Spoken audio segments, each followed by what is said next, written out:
I can't really sing. I have to sing goofy in order to sing. Like I have to sing stupid. Okay? Okay.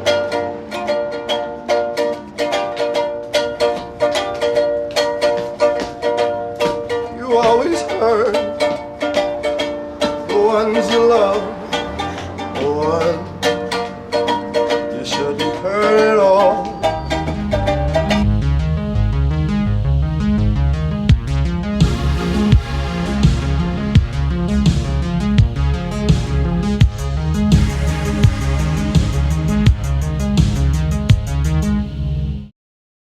Hey everyone, thanks for tuning in. I'm the Kino Cowboy. I'm here with my co-host Scott Keith, and we are The Harbor. Today we're celebrating Valentine's Day by revisiting a film that emotionally affected us in our younger years. I think I was 19, you were probably a little bit older, but Yeah, I was 20. we both Oh, so had we watched this around the same time. Okay. yeah, we did. We had like this weird kind of like personal connection to this film. Both of us were dealing with, at least I was dealing with my first adult breakup. Yeah, me too. Yeah. Yeah, that was when we broke up for the first time, right? Yeah.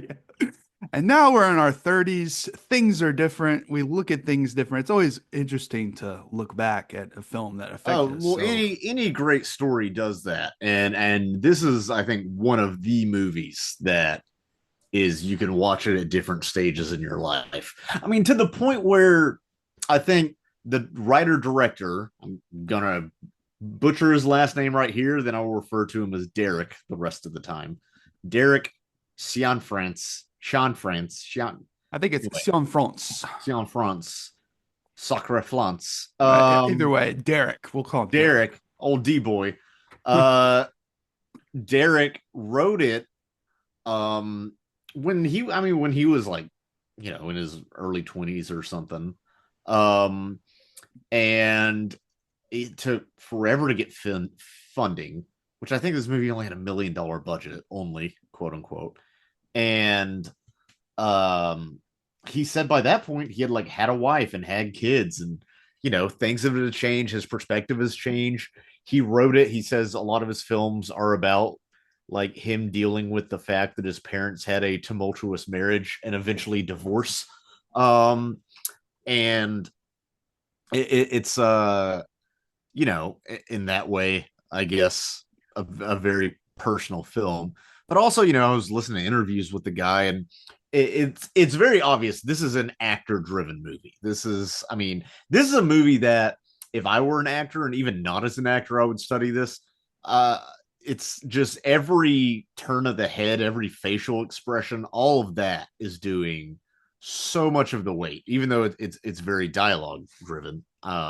There's so much not being said because you have two great leads who were not as famous. I think Ryan Gosling was more and is more, but this is before they Yeah. completely blew up. The I guess Notebook did a lot of heavy lifting. this is I was about to say the Notebook had come But out. this was right when he was entering his cool indie movie phase of like doing some badass shit, Only God Yeah. Forgives, stuff like that, Yeah. And I was surprised because I was thinking, well, this must be a really personal film. What did this guy go through? And then I read that it was actually based off of his parents' divorce when he was 20, and I guess that had been building up for a while. So that was more interesting to me than it being just straight off of his romance or whatever. Right. And it's it's like a lot of things. I mean, it reminds me, I keep comparing movies to this. I need to watch again, but it makes me think of something like After Sun. I even think I went to see if this was on Netflix, and then it's like suggested After Sun on Netflix because it didn't have this. So Yeah, it's pretty much the same movie. yeah, well, no. But they're both non-linear, and it's a director, a filmmaker trying to like reconcile what happened with their parents. Um, Yeah. and I also read, I was literally reading just trivia on Michelle Williams and Ryan Gosling. And Michelle Williams was legally emancipated from her parents at age 15, you know. Oh shit. So that's not good. I mean, who her parents were, that's not just divorce. I mean, that's straight up like negligence or You can see whatever. why she latched on then. And also and because this was, came out wide release or wider release in 2011, and I think it did the festival circuits in 2010. 2010. Yeah, yeah, yeah. And but she was engaged with and had a child with Heath Ledger, who Yeah. died in 2008. So yeah, I can see, and I'm sure shot this after all of that went down. So like Yes. the emotional weight of all of that has got to be That's why it takes place in the area it does, because she couldn't be away from her kid and her connection to her Heath Ledger side of her personal life. So they moved okay. because they were going to shoot it in California, but for her benefit, they shot it over in the East Coast. Which I think works way better. I Would think work it way works too. better. I mean, stuff like that happens. It just happens to be like, yeah, it should have been like this anyway.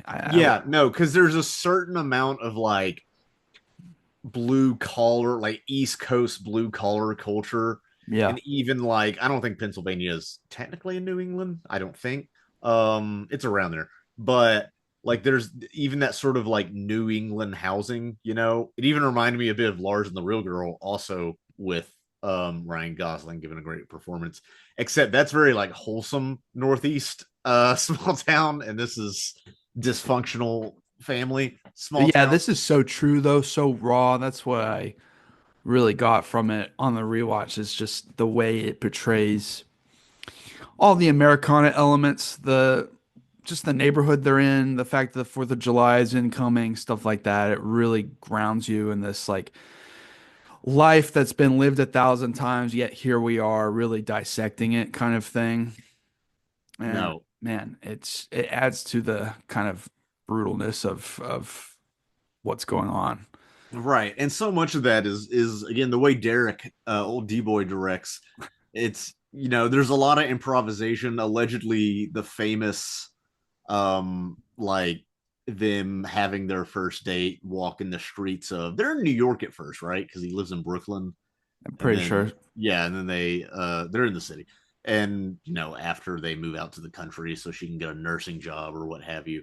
Um it's you know a lot of that was improvised, like a lot of that was improvised between the two. And very very famously in the production of the movie, Derek had basically Williams and Gosling lived together for like a month in an apartment. I think even would like They make had a yeah, they make had groceries, like a bill for how much they could afford for groceries on what they would realistically make, stuff like that. It's yeah, crazy. yeah, like he had to like paint a doghouse with his daughter sort of thing, the actor Frankie in It's this. pretty crazy. And that's where they developed because they had already been on a previous movie together, but they didn't have any scenes together, but they still became friends on the set. So they Mhm. had that relationship going in, which is interesting. And to really want to dive in on this project and dial in that much is awesome. And kudos to them. But imagine imagine you were like seeing Ryan Gosling, he's like, I gotta go live with this other woman for a month for the process. It's like, okay, hell yeah, dude. That's what you get for having to, you know, date one of the greatest actors of his generation. Um, and then I mean, and it's really interesting to me because this is so much about like happenstance and how people fall in love. And I know like people meet each other at work. My parents met each other at work back in the day. Um, and it's, she married Heath Ledger because they're in the same industry. She dated Spike Jonze for a while because they met on the set of Where the Wild Things Are. Ryan Gosling on Place Between the Pines, which was Derek's next movie, met I think I Eva prefer it. Mendes and then eventually married her. Have you seen that movie? Yeah, I think I prefer it. You think you do? Okay. That's one I need to watch, but this is my only film with him I've seen. I was also listening to another interview. His filmmaking approach really interests me in like his background because he took um his film degrees from like Colorado State or University of Colorado, one of those. Yeah. And he said like it's a lower budget, almost more experimental film school. They had like cracked lenses on the cameras. He said one of his film teachers like blurred out the projector while they watched Ivan the Terrible Part 2. It's just like, look at the light and shadows. Just like, don't look at like the actual like forms and shape and like what's happening, Wow. which is really interesting stuff like that. And then he said he would have in that interview, he said he would have his student film in competitions that cost $1,000 compete with student films from like university what's the big film school, California, what am I talking about? I don't know. Okay, anyway, Yeah, doesn't matter. And those student films would cost like $60,000. I'm like, what? Jesus.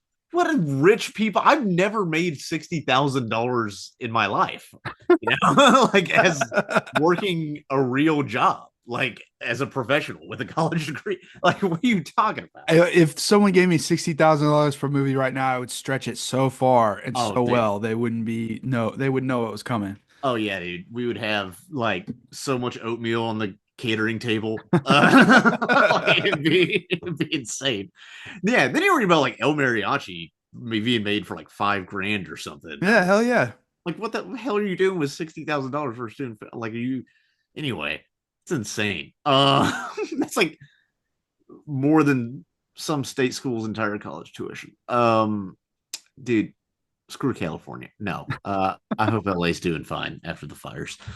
I guess. I don't know. It is weird we had all these things about like, yeah, these rich celebrities. I'm like, there's 3.5 million people in LA and they're not all rich. Most of them are not. Like their houses are burning down. Like there's like carpenters in LA.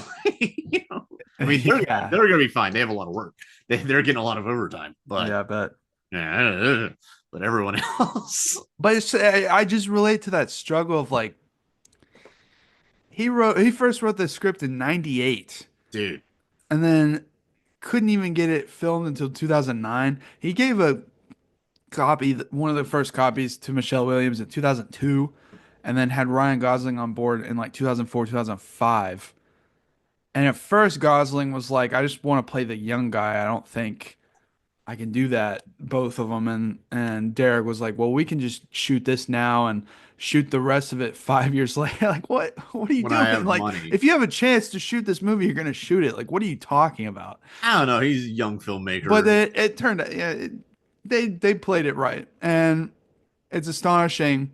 If you look at Derek's Wikipedia page, his picture of him at the Blue Velvet at like a premiere or something, it looks astonishingly like Ryan Gosling later on in the movie. Oh, I'm looking at it right now. Yeah. It's like, I can make you look schlubby. But it's crazy how like the age difference does work, especially for Ryan Gosling. Like he looks like a fucking dad. Well, and also the way, I don't know, like even just through their mannerisms and everything, and their makeup and costuming and stuff, of course. But like Michelle Williams is able to look like, let's say 6 years older, 5, 6 years older. Sure. Like she's so good at portraying the weight of those years, even though they're the same. Yeah. I mean, masterclass performances, like I was saying, you think Spielberg watched this movie and watched her get raw dogged and was like, yeah, that's the person who's going to play my mom? Maybe. I was like, oh, she had a kid in this movie. And she has to have a kid in the other movie. No, she's so good and so beautiful in this movie. I was crushing on her throughout, like, watching this entire time. Even though it was a really sad movie, but I had an interesting experience with it because this movie, the first time I watched this movie, again, I had my first like real breakup. I was dumb. And like I've never cried or been as emotionally wrecked in a movie before. This is the only movie I think where I had to like pause it and just stop so I could just like have a moment to just sob into my hands.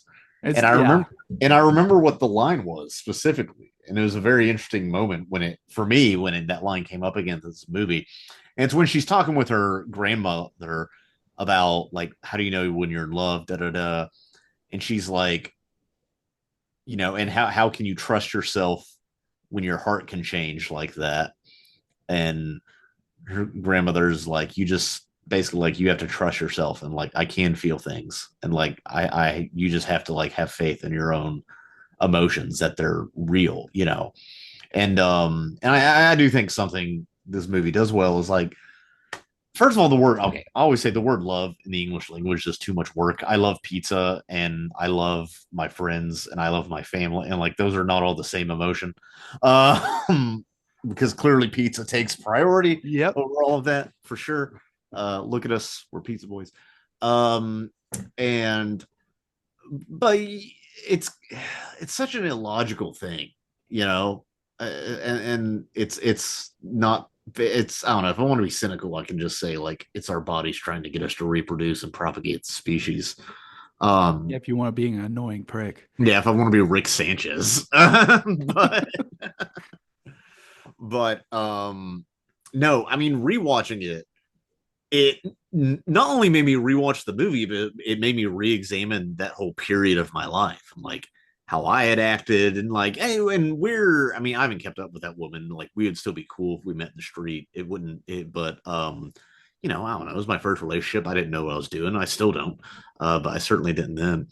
Um, and also just like what I've learned about being in a relationship, I realize how toxic and how abusive that Ryan Gosling's character is in this. Dale, Yeah, it came off not completely different, but just way like I've just the emotional maturity I've gone through in over a decade is astounding. no, and I said Dale's Dean, but um no, Dean's character is straight up an abuser. And like I think just reading literally like doing research for this and reading YouTube comments of like clips from the movie and stuff.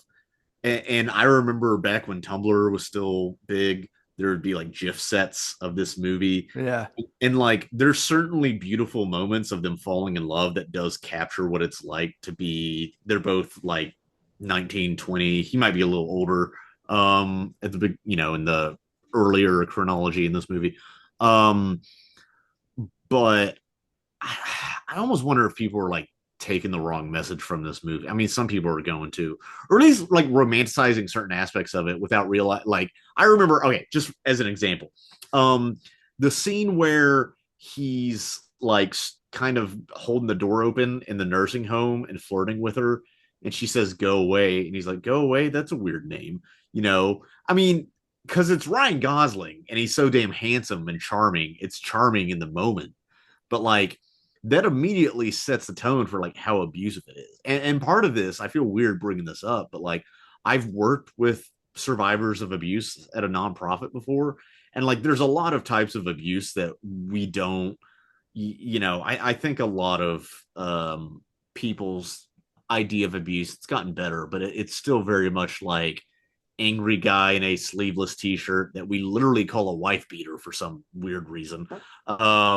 Like hitting, getting drunk and hitting his wife. Like there's so much more subtlety and psychological manipulation going on with abusers. And if you read or listen to the stories of in real life of these women, there's so much of it. They control the finances. There's emotional manipulation. I've been very like emotionally manipulated in relationships and like you know, I still have trouble calling it abuse, although I know other people who have like heard me be like, yeah, that's kind of abusive. But I mean, there are things like that. And the way what interests me, and I've had this experience in more on the Michelle Williams side, um, of like, I don't think a lot of abusers realize what they're doing. Some do definitely are very conscious about Yeah. manipulating people's emotions. Some definitely do. But I think there's other people whose top patterns of behavior are so naturally toxic, whether they're learned or whether they're chemically imbalanced or whatever's going on, that like they don't even realize how manipulative they are. And seeing that and it just completely retextualized this movie for me. Me too. Yeah, because I was like, at first going in, I was expecting to kind of feel like, okay, let's try and see whose fault is this and whose fault is that? How much is it? Is it a 50-50 thing of being bad for each other? And then as the movie went on, I was like, wait a minute, this is not No, exactly how I remembered it. yeah, me neither. I mean, that I had the same thing. Like, I definitely remember Dean being like an asshole and a shitty co-parent, but It's um, also tragic in the way that he, in a lot of ways, does. He's trying to be good, and he does have a heart and stuff. It's just the way his mind works turns into everything toxic and everything into a very mild at first manipulation without even realizing it. And that's tragedy.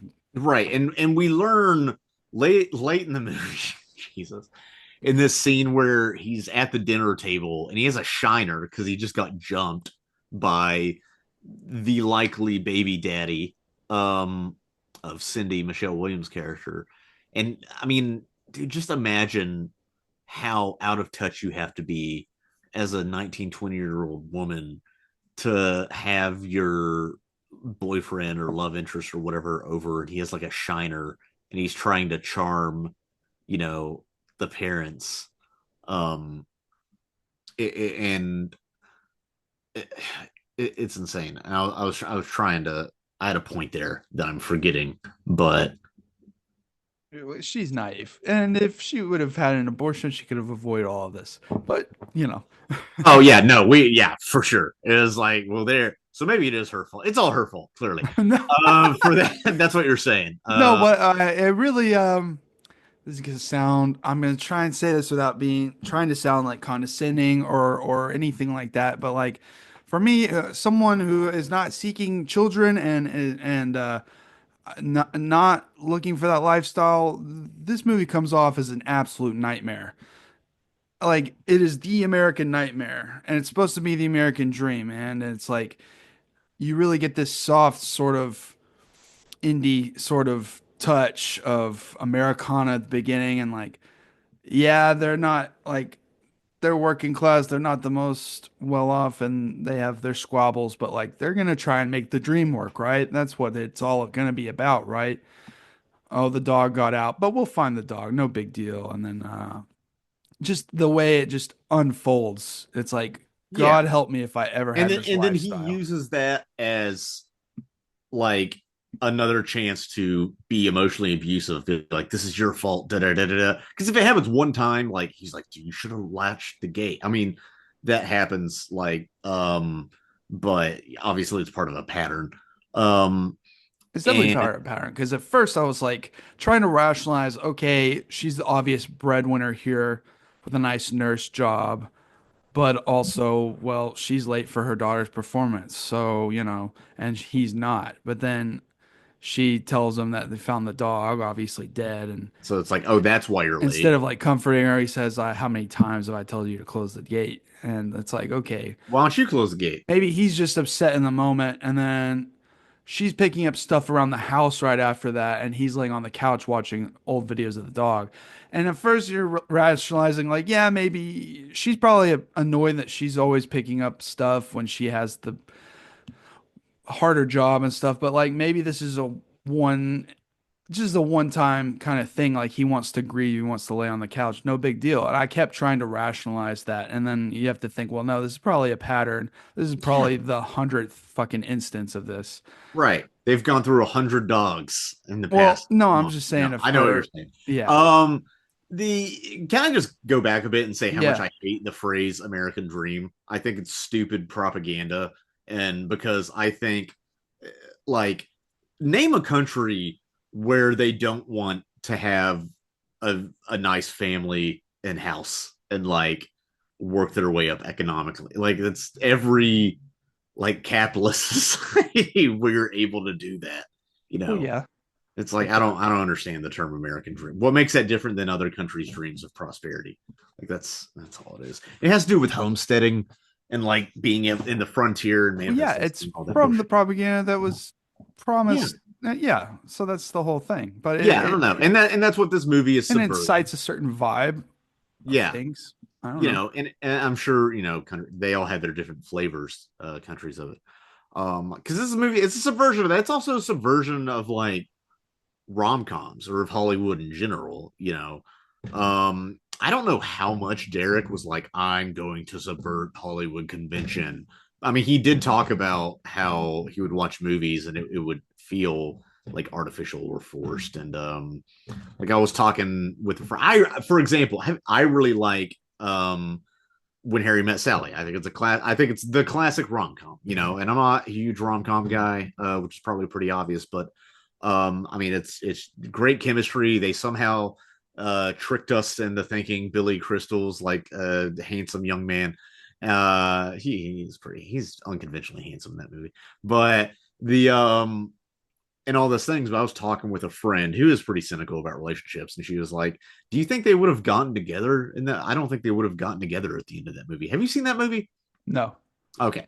It's like really great dialogue, and you know, it's classic the genre. But I mean, there is that question, you know, because life doesn't follow these like simple like narrative beats of like linear progression up to a climax, you know, which is why this movie's told non-linearly.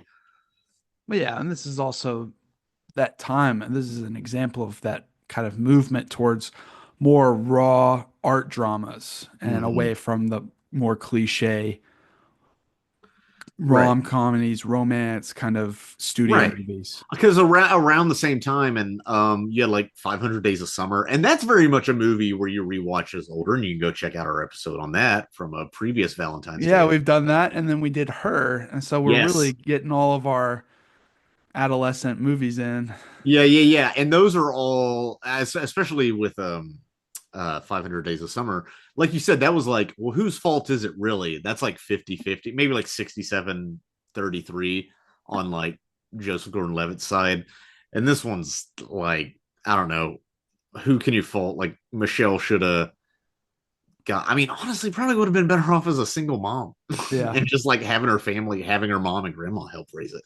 Because I was trying to work out the timeline in my head of like, because I think when she's at the Planned Parenthood or wherever she is, when she's at the clinic, they say it's like about 10 or 11 weeks. They're not exactly sure. So it seems like she's like toward the end of the first trimester. And I know it can take like, you know, up to 8 weeks even for women to know. But it's one of those things. It's like, well, okay, so at most, like she and Dean have probably been dating like a couple months, kind of casually, like at most, if that. You know, I Yeah. don't know what your thoughts are on that. And so, and the thing is, we don't. What I meant to mention earlier when I was talking about the dinner scene where he's a shiner, uh, I remember now is they ask about his family, and he's very vague, like, oh, you know, my dad was like some blue collar guy. My mom kind of ran off. Like, so he comes from a broken home. And Cindy has her father's abusive, you know, verbally at the very least, and likely physically, or at least threat of violence, you know, which it's all about control and it's Well, all if about he's willing to fucking throw food around on the table violently, then yeah. there's not Well, much of a leap there. no, at all. To say like behind closed doors in the bedroom that night, he could smack her around. Um and so, and it's almost cliche in psychology, but like we model like behaviors after our parents, even toxic ones, you know, like if your parents got divorced, you're more likely to get divorced. That's just a fact, you know. um and so, and Dean, I think he's so desperate for like some sort of connection because he's so alone. He's living, we don't even get a good view of his apartment. I wish we did, but like in presumably some ratty apartment in pre-gentrified Brooklyn, in like 2004 or whenever this is. um and I mean, Cindy obviously doesn't have good role models at home. She's even asking her grandmother, and her grandmother's of a generation for, she's like, I don't know if I fully loved your grandfather, who we don't see, he's dead, I assume. um and it's this thing where like you can do things that seem selfless or seem giving, but they're ultimately done for selfish reasons. Like even Dean, when he's setting up that soldiers or that ex-soldiers, the old man's room, like he's sort of holding everybody up and like putting his own emotion into it, and like he wants his own validation, it feels like. And while the man ultimately really appreciates it, it's like shakes his hand vigorously as he can, is like thank you.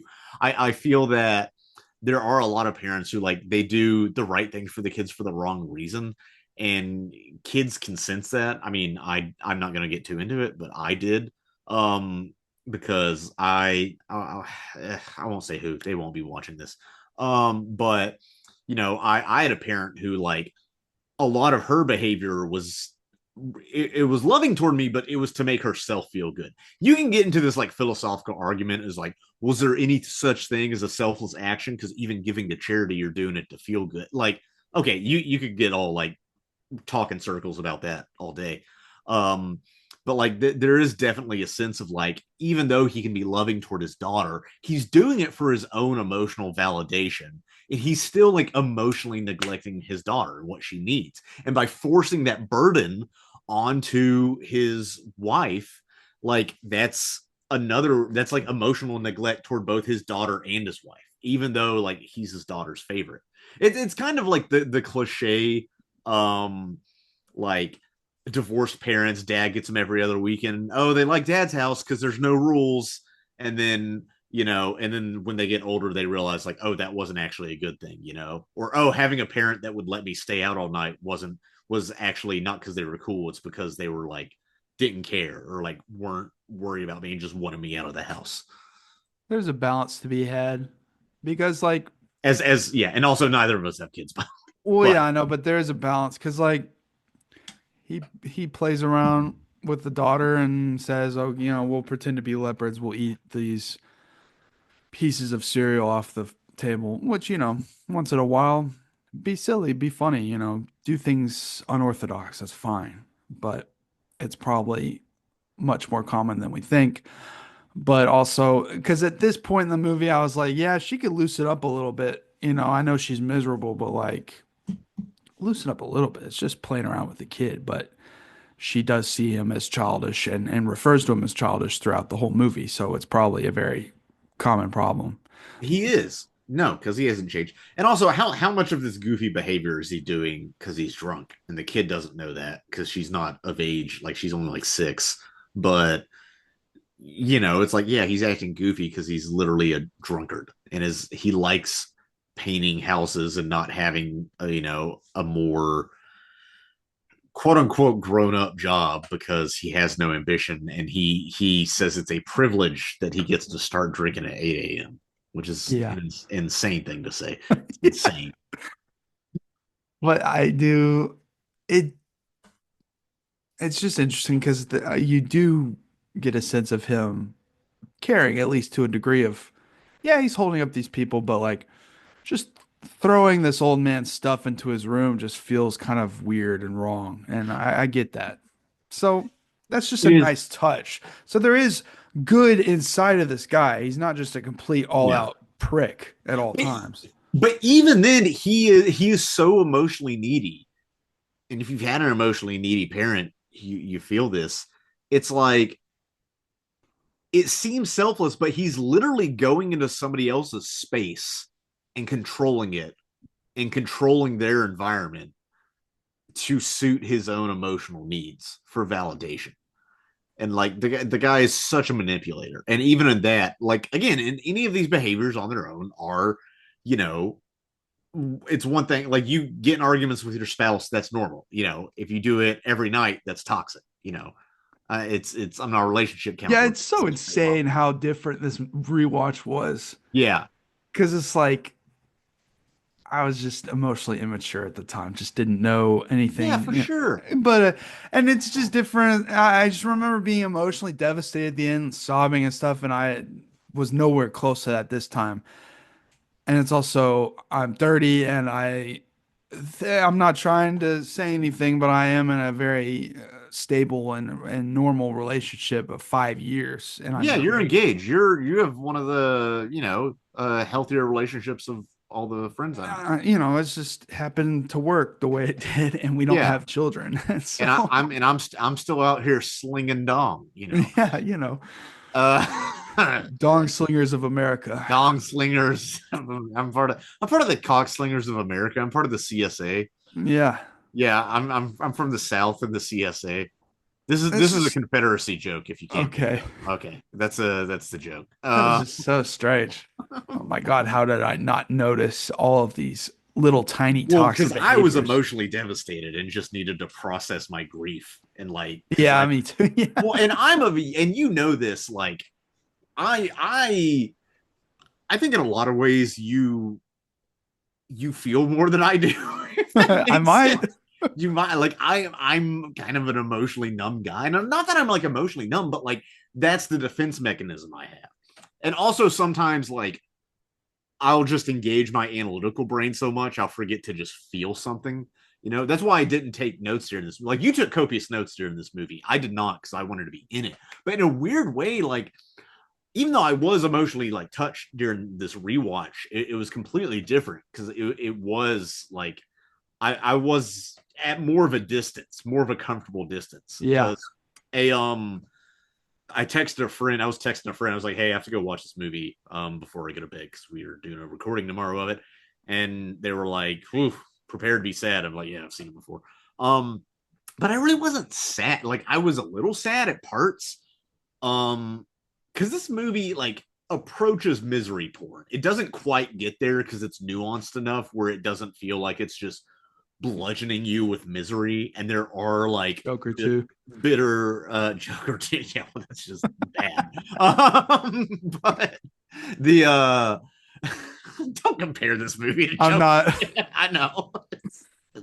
You completely threw off my train of thought. I forgot what I was saying, dude. The nuance it has to where it's not bludgeoning you with The just fact that, dude, Joker 2 cost 200 times what this movie cost to produce and made about the same amount. it only has fucking 2 locations. I don't get it, dude. Half of it was the Joker and not Harley Quinn, and that character vaguely based if like I described Harley Quinn to somebody who didn't know what a comic book was, Yeah. and had never seen a cartoon. Why are we talking? Okay, I don't want to talk about Joker 2 anymore. You threw me Yeah.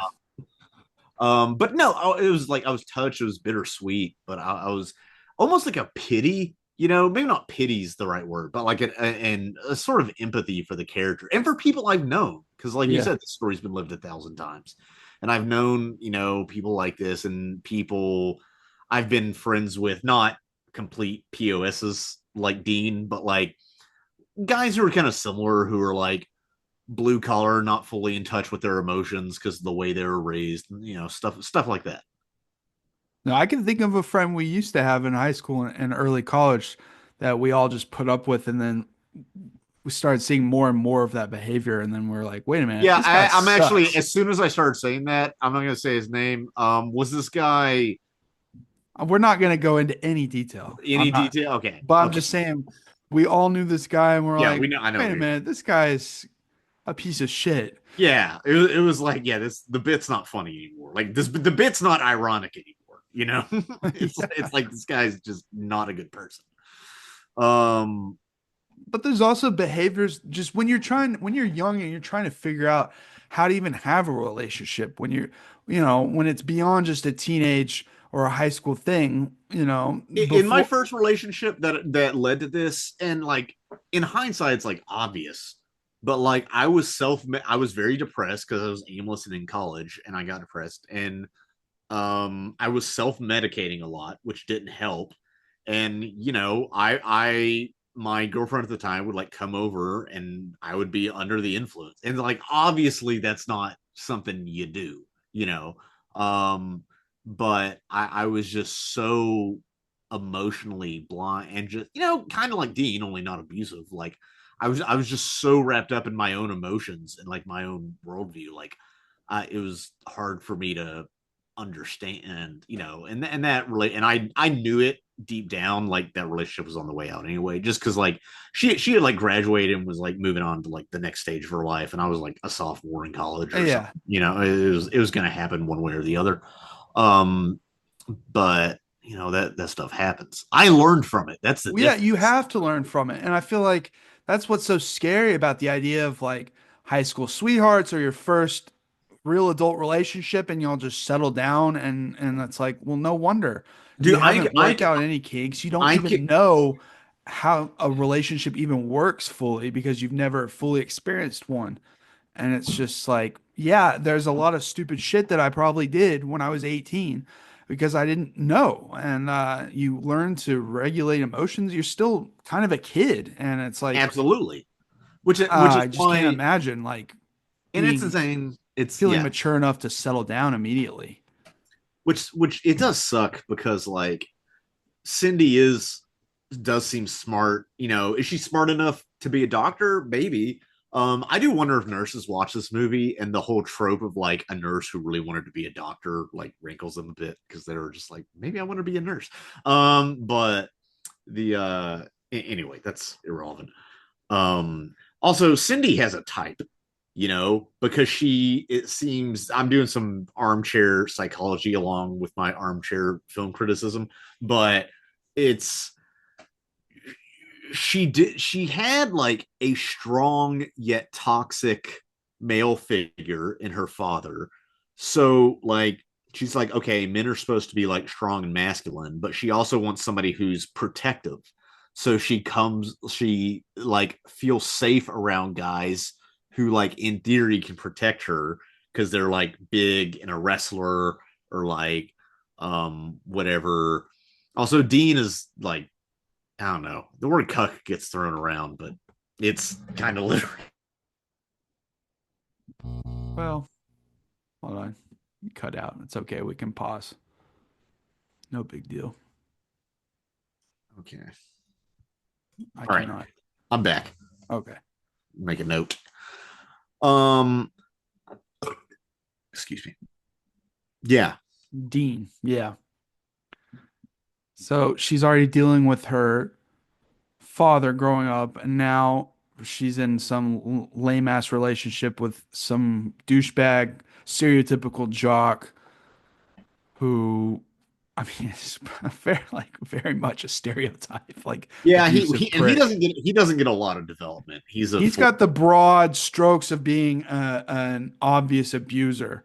So to her, that's what an abuser looks like. So of course, it's going to take time for her to really register the small things that Dean does that are yeah. different because she sees all this different quirky kind of love and the way he acts on their first date and stuff. It's probably a breath of fresh air, but even then, the little tiny seeds are being planted.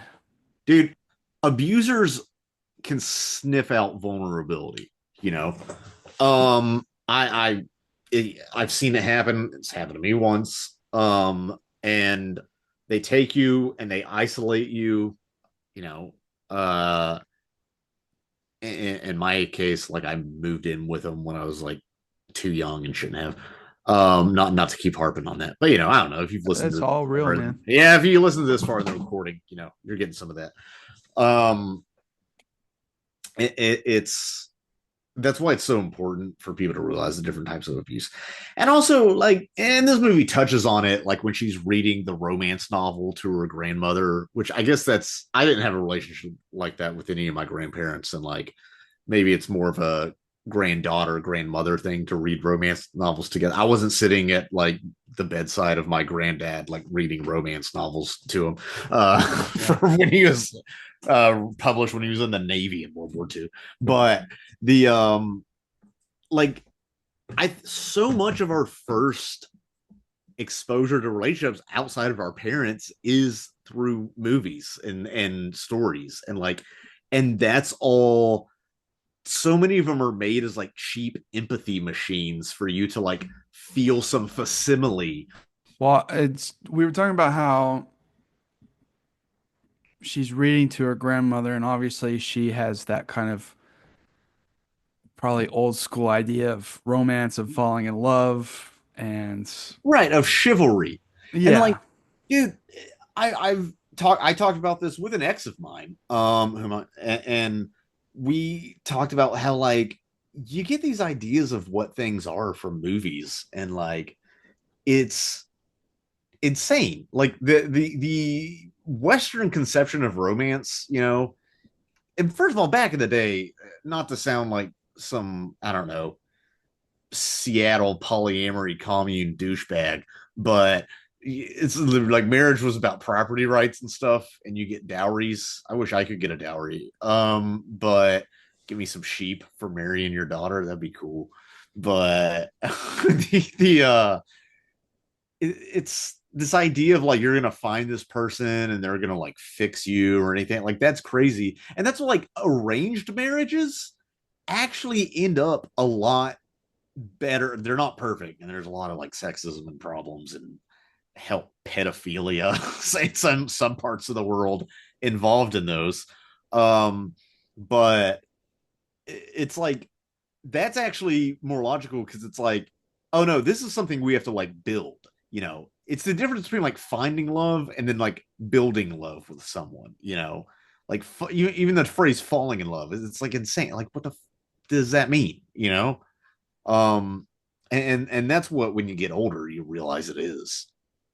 Yeah, because you contrast that. And Dean never realizes that. Sorry, Yeah, continue. because he has that conversation of with his coworker of like, oh, is love at first sight real? I don't even know. I think he already kind of believes that he's just trying to get validation from his coworker for him to go ahead and No, seek the out. the older the I'm just gonna say it like the stock character of like the kind of cool older black guy with like wisdom to bestow upon this youngster. Yeah. Um, and although he's a mover at his age, so he's probably like 40, but it looks 50, just because that's got to be hard. Like, dude, how long can you do that job? I mean, I know you got weight belts and anything. Anyway, I just think that when I see movers, Yeah. just God, um, but it's something he is rationalizing, and I think there's some truth in what he's saying. About he sounds really incelly the way he says it about like men are more romantic than women, but like I do think men in a way are like more romantic than like are sometimes depicted as or stereotyped as or at least can be. It's we express it differently. And also like I think there's with men that are I don't know. It's weird. And it's also very hard to make general conclusions about 50% of the population. So I'm gonna stop right there. That's also like, I don't know, it just seems different now. I don't know, because like I can see the charm of him just immediately seeing her across the hall at the nursing home and be like, hey, I can buy you dinner, this, and this. And he turns a weird negative and tries to flip it into something quirky and romantic, and it happens to work. And then on rewatch, I'm like, okay, and she never calls him. And then he seemingly goes to check in on the old guy, and he is upset that the guy has passed. But that was just an excuse to go over there to figure out more about her and why she didn't call back, which Right. is Which is unhinged. gross. He runs into her on the bus and he's like, oh, is that weird? She's like, yeah, it's very weird. Well, now I'm wondering if on rewatch if he happened to be on that bus or if the grandma told him that's the bus she usually takes and like had information or something to help him find her or something. It's very up in the air. And his grandmother's like, I mean, she's not a romantic, but she wants to be a romantic. And maybe she's like, I could give my granddaughter something I never had, not knowing she's like damning her. Basically the worst matchmaker ever. I don't know. Do you think that hotel they stays out kind of looks like Tomorrowland? No, it's too stuck in like a corny version of like the 50s. Yeah, like Tomorrow. Tomorrowland no, Tomorrowland was more, yeah, it's 50s, 60s, but it was always trying to look towards the future. And so it has that more retrofuturism aspect rather than just like straight like cornball 50s pulp movie kind of look, I feel. It really depends. No, But I would stay there regardless because I like that kind of shit.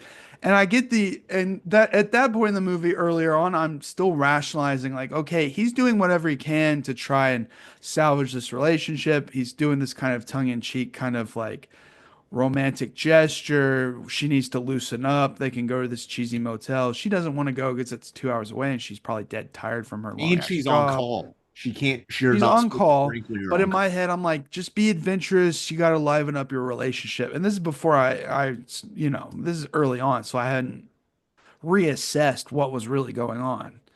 Yeah, he's like, let's get drunk and have sex. No, you will get like at best like your license revoked if you're drunk when you're on call, and they figured that out. Like that's easily a fireable offense. And like I don't know what kind of legal action could be taken against you, if any, but like that's you'll lose your license over stuff like that.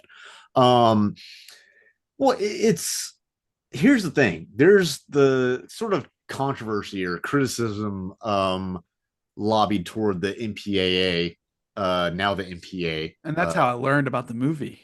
Yeah, it is that it was originally NC-17 because there was like he cunnilingus. There's Dean puts his head between her Oh legs. my God. Oh my god. And they're like, that's stupid. John Wick is R-rated and he kills 100 guys. Yeah. Um, but it's America's so weird because it's like we're so overtly sexual and also prudes at the same time. You know, like we're the NFL, their Super Bowl just happened. They're talking about like some lyrics involving booties in the NFL pre-show, but then like Kendrick makes actual statements about race, like not even like super confrontational or in your face if you're not in the know, and that's controversial for some reason. We're a silly country. Anyway, in the Super Bowl is like the best example of that. Anyway, um, like that's the reason this was originally classified as NC-17. They appealed it and they got it changed to R. Good. But if this should have been NC-17 for anything, it's like what we see in that hotel is an attempted rape. I think it is you're getting someone very drunk until they capitulate, like, and where they can like barely talk or move, slurred speech, much drunker than you are. He's probably much more of a light. She is much more of a lightweight because she's just tiny compared to him. And like emotionally beating her down, you're isolating her. And then like until she was fine, like, fine. And then you keep persisting after you're like, I want to put a baby in you. Because historically, that's always been how men control women. They get them pregnant, they get a baby. That's why the pill was such a revolution. There was even a song back in the 60s or whatever, like, you can't make me do this, you can't make me do this, and then I've got the pill. Like that was the song. And so when he brings up pregnancy and she like gets a flashbacks to her last one, which wasn't good. She starts like, no, no, no. And like, even like, he's like, do you want me to rape you? Is that what you want? Like it's so borderline. It's I think it's essentially rape, if not to the letter, in the spirit of it. Pretty complex, but it is like one of the most realistic depictions of possible sexual assault that I've seen on film. Yeah, me too. And her just giving in, wanting to get it over with, and pulling her underwear down was the most devastating part of the film to me. Yeah. And that's Okay, where it here's was what just you want. like, I'm devastated watching this completely different. Not that I didn't feel weird about it when I first watched it, but it's just like the devastation of their marriage falling apart at the end was like what got me when I was 19. And this is just like what she's stuck with is what got me this time. I think we froze.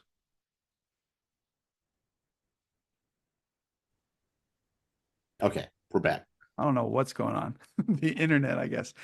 But anyway, it was that what I said was when I was 19, their relationship falling apart was what was devastating at the end for me. But now it's like this is what's devastating. This super real moment. And I guess what really started it on my rewatch was when she goes in the liquor store and talks to that guy that she used to be with.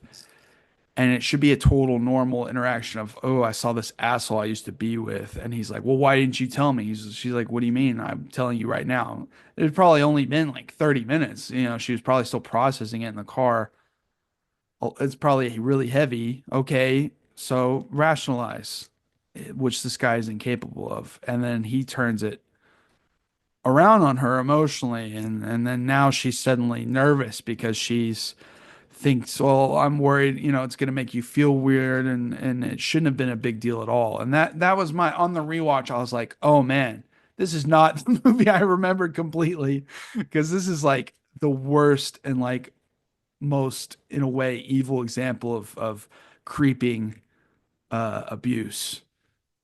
So it only turns from there. But yeah, when we got to the hotel, it's like, okay, maybe they can fix their marriage here, right? No, this is like the death blow.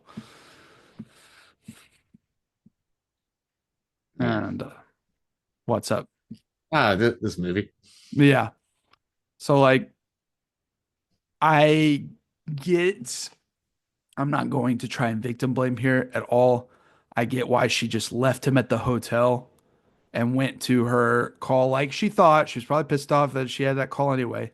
And then she remembered what happened the night before. But like she could have minimized all the shit that happened at the hotel if she would have just taken him with or at the her work if she would have just taken him. And I know I'm not trying to blame her for anything. I'm just saying like in hindsight, like Yeah, of sometimes course. you just have to deal with some shit, get him back home and maybe deal with him later. And I feel She was bad already for her. over it. And even if it led to a divorce, like she was already divorced in her heart. Yeah, I just feel bad. Feel Yeah. bad for her. Yeah, it's a feel bad But it's movie. like, man, like I'm not a woman and I'm never going to be a woman and I can't carry a child, so I'll never know exactly. And it's tough for me to like connect sometimes to that moment, but like you still empathize with her almost going through the abortion and then panicking and backing out. But I can't help but wonder like what's going through Dude, some your people should head. get abortions. More people should get abortions. I don't care. I'll say that on here. I don't know. I That's know it's just I can't. It's hard for me to understand what was going through her head that made her back down. Like maybe deep down she did want to just go ahead and give up and maybe she wanted to put all of her trust in this guy and hopefully get this romantic thing she was looking I mean, for.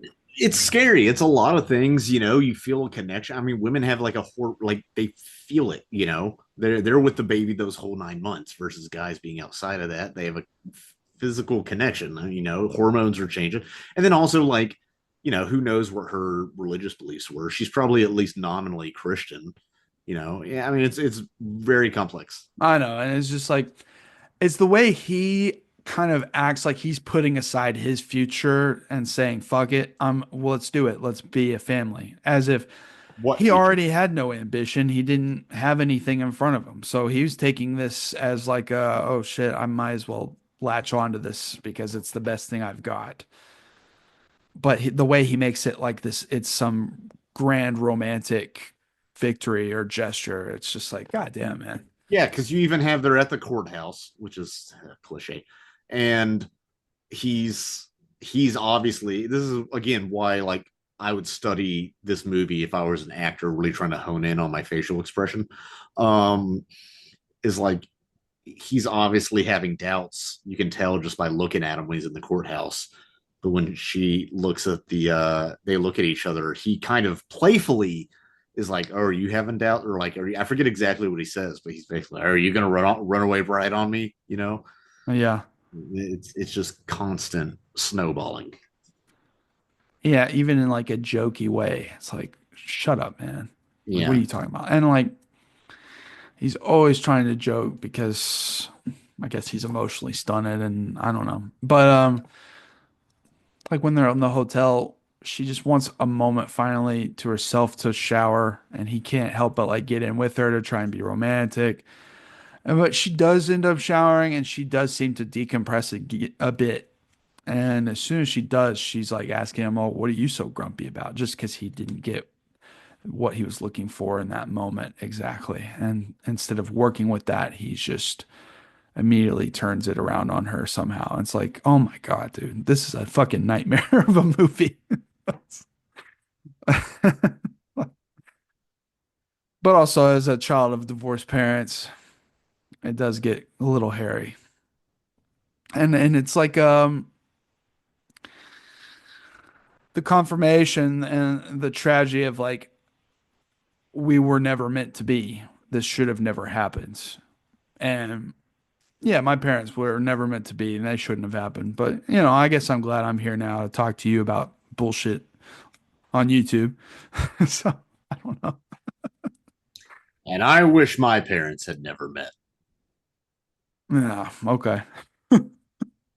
because that's edgy and the opposite of what you said. But even down to just the physical prop of the fact that he smokes is used for selfish to portray him as selfish. Like, oh, aren't you going to say hi to grandpa? Oh, no, he's got an oxygen tank up there.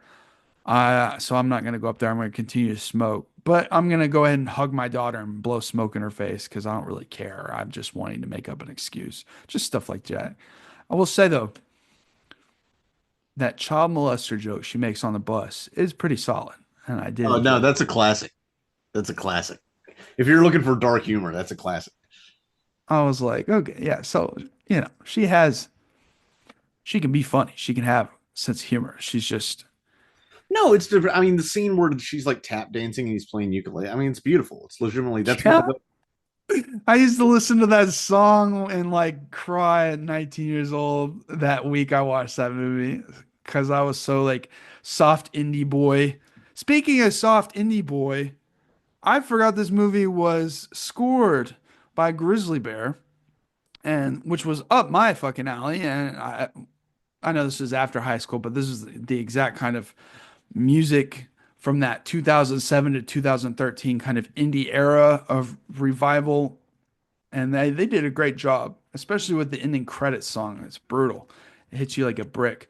But I just want to say I was so much of a dumb indie kind of soft boy, just disconnected from reality that one time in 12th grade, my friend Braden and I decided to go on this work trip.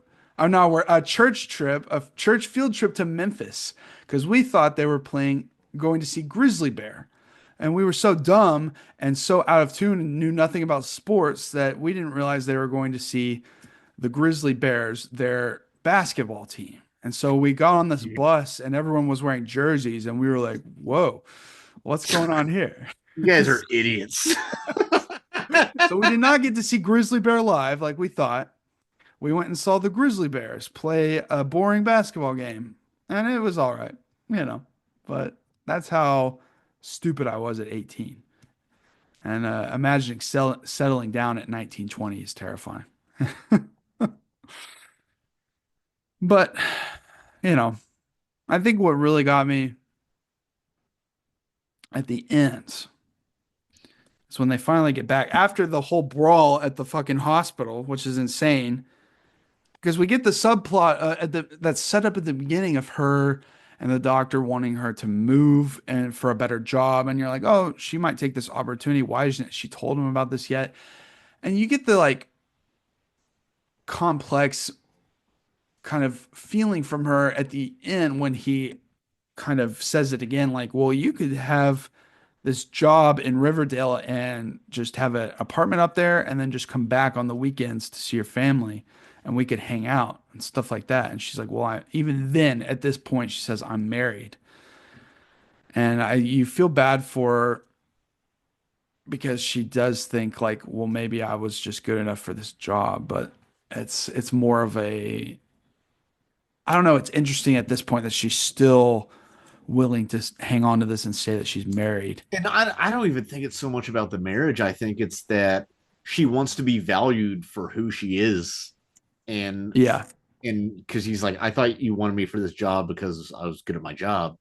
And I mean, the doctor is a kind of person, he's a predator, he's an emotional predator as well. And he senses that vulnerability. This chick is a magnet, dude. Feel Yeah, bad for her. dude, some men and women. Like some people are. We know them and we've met them.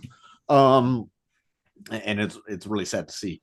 But it's I mean, that's what it is. You know, it's not so much that she's like, I'm so faithful and so in love with my husband. Yeah. You know, I mean, she does have a family that she doesn't want to break up, but she's just like, oh, you're another one. That's what it is. Yeah, exactly.